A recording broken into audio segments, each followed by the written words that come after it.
ગરીબોનું સશક્તિકરણ કેવી રીતે થઈ શકે તેનું ઉત્તમ ઉદાહરણ દેશ અને દુનિયાને શ્રી નરેન્દ્રભાઈએ પૂરું પાડ્યું છે.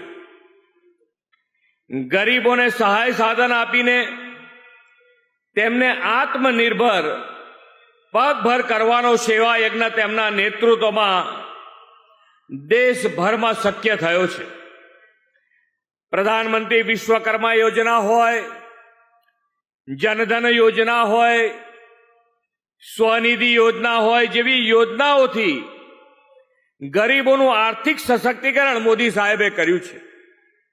એટલું જ નહીં, પ્રધાનમંત્રી ગરીબ કલ્યાણ અન્ન યોજના, આયુષ્યમાન ભારત યોજના, પ્રધાનમંત્રી આવાસ યોજના, આ બધી જ યોજનાઓના લાભથી પહોંચાડીને સામાજિક સુરક્ષા પણ માન્ય વડાપ્રધાન શ્રીએ અહીંયા આપી છે. આવાસ, આરોગ્ય, અન્ન અને આવક, આ ચાર સ્તંભ પર ગરીબોના ઉત્થાનની ઇમારત રચી છે, જેના પરિણામે દેશમાં 25 કરોડ લોકો ગરીબીમાંથી બહાર આવ્યા છે.